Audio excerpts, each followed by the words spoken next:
What's up, everybody? I'm SleepyG, and in today's video, we're reacting to a macro video. I think that's how you pronounce this guy's name. Uh, Actually, the first ever video I watched by this guy, I was on my For You recommended YouTube page, and well, I seen Genji, I seen Bloodhound, and I played both of those games, and I have my own takes on this. So for every game he mentions, I'll give my opinion, and then we'll hear him out, because he's probably gonna end up being way more right than I am. I suck at all these games, and I don't have everybody in Apex unlocked. Make sure there is no one else to help on this. Oh, it's these two. Okay, so these two will be in the description, as well as him and a link to this video. And without further ado, let's hop into it. Sorry about the long-ass intro. Okay, so in my video where I talked about the best designed characters in hero shooters, I asked if you'd want a sequel to this type of thing, but this time about the worst designed characters in hero shooters. And I got a lot of comments saying, yeah, let's do it. So today, let's talk about the worst designed characters in hero shooters. This list, in my opinion, is going to be a lot harder to make because a lot of the games that I'm going to be covering, I really enjoy. And I think the developers put a lot of work into most of the characters. But there does have to be a worst designed character in every one of these games. Apologies in advance for all the fans of the following characters that I'm going to be discussing. Please don't take it personally. It is just my opinion. So without further ado, here are the worst designed characters in every single hero shooter. All right, I know this game. So we might skip Overwatch, some games. in my opinion, has some of the best designed characters. Overwatch, worst designed character, like ability-wise and actual character design. We'll skip to the part where I come up with the answer. All right, so after looking at the roster, I'd have to say there's like three characters who kind of fit the category. First up would be Juno, and you know, there's nothing wrong with her design. It's actually pretty unique, but I feel like compared to the rest of the roster, it just feels like her character design just feels really out of place. Just like I don't know. It just feels really random and out of place, like I said. As for her abilities, the only thing I know is that she's a support and she's got the little ring that makes you run faster. And aside from that, I don't know. Two would be Widowmaker. And I just fucking hate Widowmaker, so I have to put her on a list that talks about negativity. Fuck Widowmaker. And then Venture. I feel like Venture's kind of got a weak kit. Her ult's not bad. Her being able to go underground was pretty unique, but like I feel like aside from that, I feel like her kit is just a little weak in general. And I don't know. Also, that she's got a shotgun. I know it's DPS, but I don't know. But let's see what he's got to say. Ever made, and they rarely, if ever, miss. However, there are some honorable mentions. I think the introduction of Brigitte almost single-handedly killed this game really early on, with the ghost meta wreaking havoc for so many years. We all like to pin it on Brigitte, but it might have been more of a core issue with the way tanks were designed. But she's since been reworked and isn't as annoying to deal with. And another honorable mention goes to both Sigma and Orisa. Sigma, I actually think is I was gonna say cool Sigma. Design. I mean, who doesn't like them toes? Put them away, Sigma. Chill. And Orisa is okay from a design perspective, but they both introduced more. I will say Orisa has like her skin selection. I don't know if it's just me, but it's ass. Her skin selection is fucking terrible. And I play Orisa. I don't play her very well. And my main is actually Junker Queen when it comes to tank, but it used to be Orisa, and I don't know. Her skins are ass. So she got like maybe like 4 good ones in my opinion.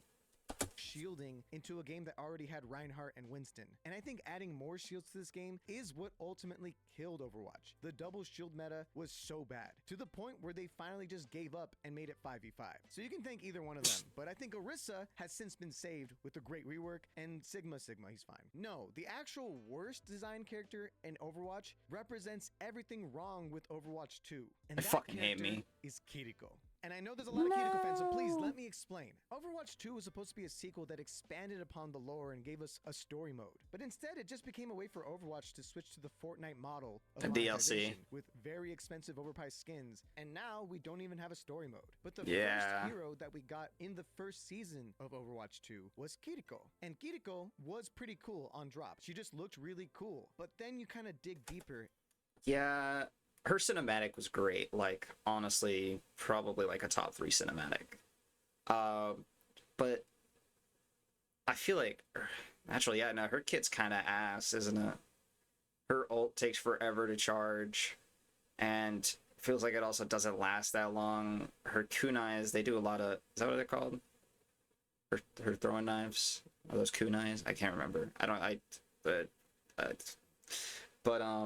kunais, just for me as a controller player who also just in general has terribly bad aim, I miss a lot, and I feel like she's like really hard to heal with. So like if you're playing Kiriko, you gotta be like fantastic. And I've played against like a lot of really good Kiriko players, but she's hard to play.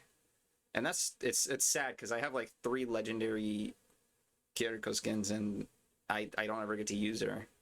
So I mean, well, I could use her, but I'm just bad at the game too. And the teleport thing, I feel like the teleport thing, I feel like it's not as good as it could be. And yeah, that's understandable. I understand this one. And you see the problems with Kiriko and what she represented in Overwatch 2. First, let's talk about her lore. Apparently, she grew up with Genji and Hanzo, although she's way, way, way younger than Genji and Hanzo, which tells us that they don't care about the lore anymore. Like, do you think most people wouldn't notice this really outrageously big plot hole in the lore? Come on, Blizzard. Plot holes aside, the way that Genji and Hanzo's ultimates kind of worked was sort of magical, but they tried their best to explain it away as being like hard light, just being not magic. Like, there is no magic in Overwatch. Everything is grounded in scientific ideas, which explains Symmetra and other characters that have similar hard light features. But Kiriko's explanation, she's not a scientist. She doesn't have like a ton of money. She just straight up has magic. So from a lore perspective, magic is now just a thing because of Kiriko. But now let's talk about her actual gameplay. From the get-go, she was overtuned. She can kill people like a DPS. She had insane mobility to get away, and she has the Suzu, which just cleanses every single thing a character can do. All of your effort can be canceled by a simple click of a button, which just made her super overtuned from the get-go. So they knew this character was going to be overpowered and close to a must pick. So what did they do? They put her behind a paywall in the battle pass. So you had to spend some money or a lot of your time to actually get to play Kiriko. Eventually, Overwatch learned from this mistake and did not put these characters behind paywalls anymore, but I think the damage was already done. She just represents Blizzard's corporate greed so perfectly. I mean, she already has like the most legendary skins in this game. Yeah, and even already got a mythic skin. I thought it She's was a newer character. Widowmaker. What? I just Or, think like, that Tracer. in order for them to sell Overwatch 2 faster, they kind of rushed out this character that doesn't make sense in the lore, is overpowered, and honestly, mid-design at best. Like, if you're a fan of Kiriko, you're basic. Let's be real. Apex, okay. Yeah, you know what? I guess we'll go with Vantage. I'll probably be reality checked though. Apex Legends has always had an issue when it comes to balancing scan legends. However, the best designed character, in my opinion, is a scan legend, Bloodhound. And I think it's what makes this legend that I'm Bloodhound. about to discuss a little bit more frustrating, and I'll explain why. Scan. Is he gonna talk about Sparrow?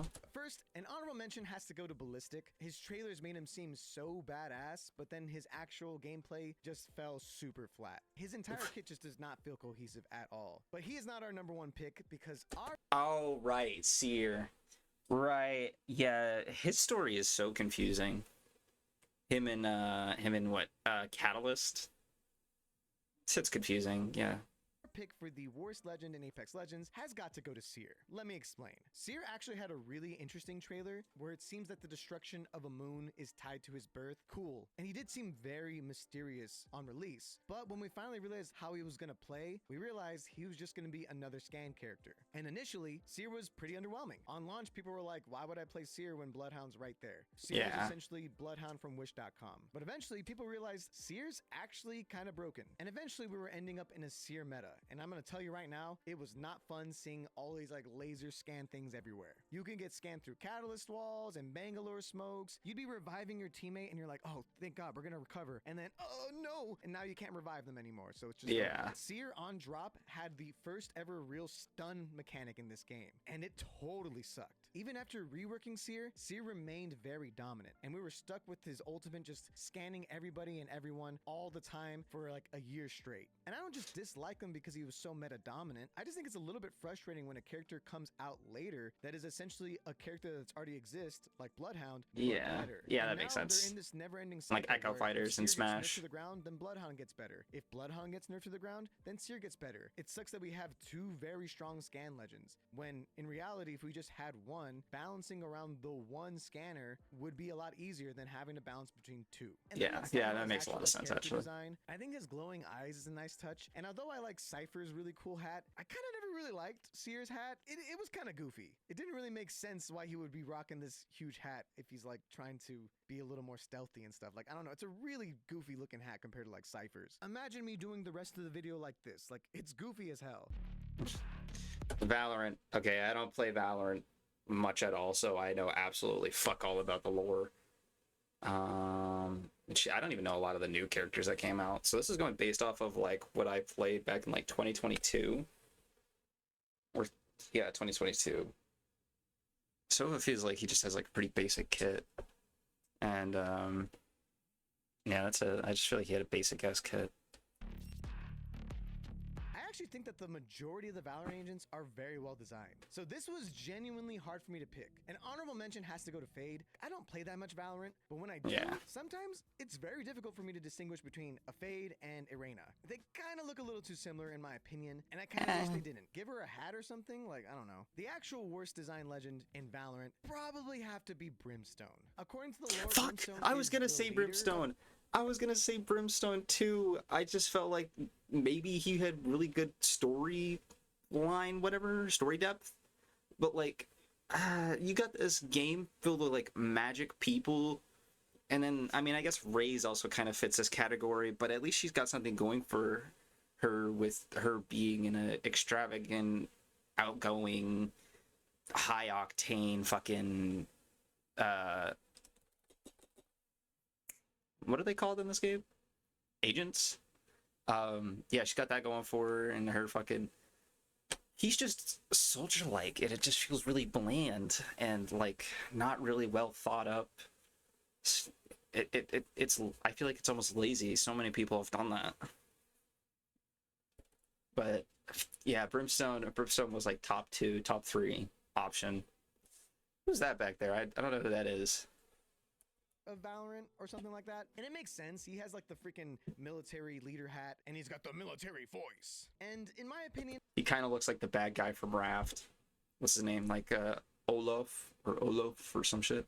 It's probably the most uninspired design. Yeah, they're so like bad. I said, I don't think these character designs are bad. Gecko was really weird. Brimstone does feel the most basic. But then you also look at his abilities and how they actually all coalesce together, and they kind of don't. So as the leader of Valorant, it would make sense that he has access to like orbital satellites. So if he was like the orbital satellite call down airstrikes type guy the whole way through, I think that'd be kind of tight, because his ultimate does that. He has an orbital laser, and then he has the ability to call down smokes as well, but then he just has like Molly. And then a fast shooting thing that like you kind of forget exists. Okay. Like I said, it's not easy for me to choose Brimstone here, but when I was looking at all of these really dope characters, he's just so forgettable. Molly. Yeah, he's really bland. Deadlock. Okay, so in the last... Didn't play Deadlock, don't know what it is.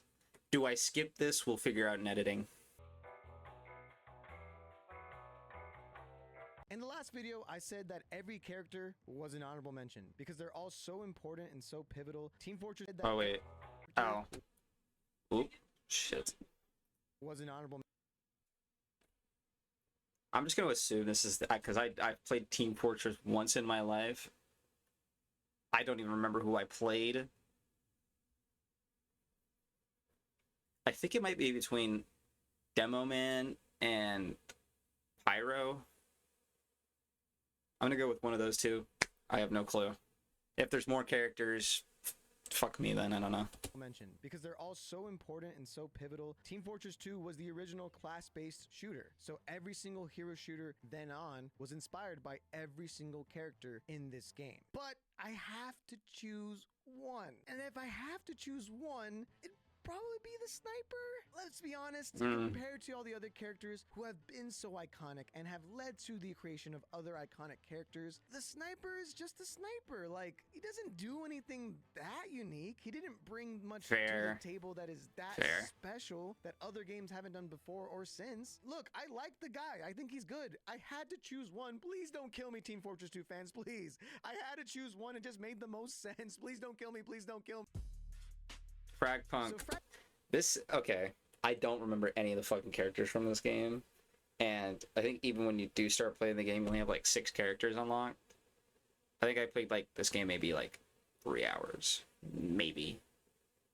And I'm interested to see what the answer is here now that it's been out for a while. Fragpunk was a little bit difficult for me to choose because a lot of the characters are okay. I am going to give an honorable mention to Circuit because they know what they did. Okay, it's actually not that bad a design. Just get her ass out of my face. No, but if I actually had to choose the worst designed character in Fragpunk, it's probably going to be Hollowpoint. Hollowpoint is the definition of no sauce. Absolutely sauceless. I played Hollowpoint. She just got a tight-ass yellow outfit. I played Hollowpoint. And she's the sniper lady. And then on top of that, she also has the ability to shoot like smoke screen things. Why? None of her like outfit makes you feel like she should do that. She has no technology on her body. Like, why would she also have out of nowhere like cool technological walls? Make it make sense. That's all I'm asking when it comes to designing these characters. Just like make it make sense. But also just from a gameplay perspective, giving a character a one-shot sniper every single round is stupid, especially when you have a buy phase where it actually matters which guns you're using because you're only allowed to actually use the sniper a few times at most. So having a character with the sniper on cooldown is bad in your game. Getting one shot by hollow points sucks. Yeah, I just feel like her design doesn't really even showcase that she's supposed to be the sniper chick, except for like the one thing on her eye. Like, I think a better design for like a sniper type character would be to design her like that one lady that won the Olympics for shooting. That looks badass. And that feels like technological. I don't know if that looks badass. Looks a little goofy to me. Like a wall, like the way she does in this game.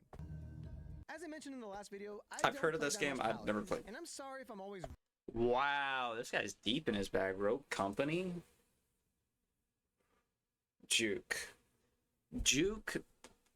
and homeboy with the sniper. What's his name? The Fixer? Rogue Company. Rogue Company has okay designed characters. Honorable mention has to go to Dallas. Single-handedly because he has a Dr. Disrespect skin. Oh, fuck. What is wrong with this game? The actual worst designed character in Rogue Company, in my opinion, is Seeker. Seeker just has the most punchable face of all time. Take your freaking headphones off. I forgot about Seeker. But dude, back when me and Glitch played this game a lot, dude, every time we seen a Seeker or a Dallas, bro, it was like pretty much just wanting to quit straight up because this Dallas and Seeker players were like the sweatiest fucking people. And then they introduced Juke, and as soon as they had all 3 of them motherfuckers on their team, I'm out. Rogue Company, I was a Saint main. Love Saint. Shout out Saint mains. I can't remember who else I fucking played. Whenever I didn't get the chance to take Saint. I did play a little bit of the Fixer, just because I like snipers a lot back then. I can't remember who the other main was. Buddy, I'm talking to you. He just I'll pop it up. Belong. He just stumbled upon a video game like, oops, I'm in there. Oh, yeah. Okay, I'll let him know.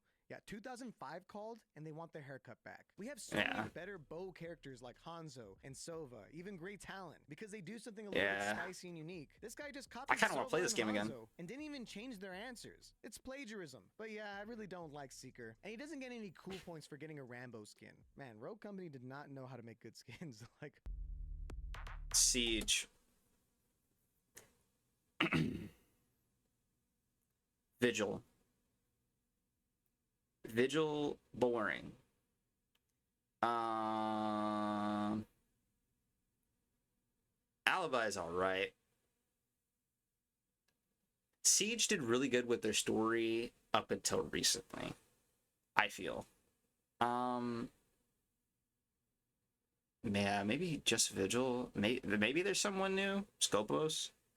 Okay, so in the last video, I just completely forgot to do my Rainbow Six Siege part. I had it written out in my script, and the best design character was going to be Dokkaebi, because Dokkaebi is so funny to me and just so cool. I love the fact that she hacks phones mid-battle. That's such a crazy mechanic and such a unique design, while also just being ooh, e-girl. I love her for that. But today we're going to talk about the worst design characters in Rainbow No, Six Siege. not And Mozzie. boy, are there some duds. Rainbow Six Siege did not really know what it was going to become when it initially came out. So some of the original characters look very similar to each other. They have since remedied that, and almost every new character looks drastically different. Good job, Rainbow Six. You did something right there. But I do have an honorable mention, and it has to go to Clash. When I did play Rainbow Six Siege pretty heavily, Clash was one of the most banned characters, even in ranked and just for fun, because no one wants to deal with riot shields. And at least Montaigne, who is another riot shield character, feels a little bit more reasonable to deal with, where Clash was just not fun at all to deal with. But from a design perspective, she does look significantly more unique than a lot of these other dudes. So Yeah. Pass, Clash. Did you guys? Okay, obviously you guys probably knew this, but did you guys know she was originally supposed to have like hot pink hair? Kind of cool. You know who doesn't get the pass? The worst designed Rainbow Six Siege That was gonna be Nock. Thatcher. And you know what's crazy? That's not Thatcher. This is Thatcher. I bet you a few people were like, yeah, wow, Thatcher does suck, and then didn't realize that I didn't even have Oof, Thatcher, yeah. because that's how similar Thatcher looks to other characters. So just from a design perspective, super ununique and kind of bad. But from a gameplay perspective, there's a reason why Thatcher consistently throughout, even when I was playing to today, is one of the most banned characters in the highest level of competitive play. Because Thatcher is annoying to deal with. Thatcher single-handedly counters defender gadgets. Having a character counter all of your defense in one go is just not fun. On top of the fact that that isn't even Thatcher that I'm showing you right now. Yeah, that That's one's a Sledge. different Yeah, I know character. that. Dude, it works every time. Marvel Rival. I feel like you can't really go based off background because it's literally based off of Marvel comics. I know Siege is based off of something too, like a book or something. But Marvel Rivals, worst character? Again, I haven't played this one in forever. I think I stopped playing right before they dropped all the Fantastic Four characters, which was, I think, was literally the first like addition, like characters to be added to the game. I'd say worst one playing against, or sometimes even with, was like Groot. Maybe, actually no, I'm tweaking. Maybe Loki. Maybe if they're gonna go with like shitty characters, maybe Storm too. I don't know. If they put Jeff up there though, I'll understand, but I'll be a little upset. Jeff main here. I think I started playing a lot more Black Panther though towards the end. Marvel Rivals will be out in a month, and I'm pretty excited for almost every single. Damn! Wait, what? When did this video come out? Oh, this shit came out last year. Fuck. Okay, well. Here, but I will admit that there was a pretty obvious standout dud. Making a game like this is always going to be difficult because canonically, some characters have to be power scaled down to make sense in this world. Oh, Captain America. Yeah, actually. Honorable mention, Magneto. Magneto is so overpowered, but all he is in this game is just a Sigma knockoff. I wish he had a little bit more sauce when it came to the way he would magnetize things. I wish he could pull people towards him. I wish he could push people back. I just wish there was a little bit more than just like, I make bubble and I make shield. That's not magnetism to me. That's not what Magneto does. Magneto does so much more cool stuff than what he's represented as in this game. However, there's a reason he's not the worst design character. I think the worst design character has got to be the Punisher. The Punisher in the comics is way more in your face, kicking people's ass, shooting people down, but at the same time, he had to be toned up a bit because, come on, you're keeping up with like gods. You can't just bring a gun to a god battle. So he just ended up being relegated as like the Sword yeah. Actually, never mind. That makes a lot of sense. People's introduction to the Punisher, you don't get any of his essence at all in this version of the character.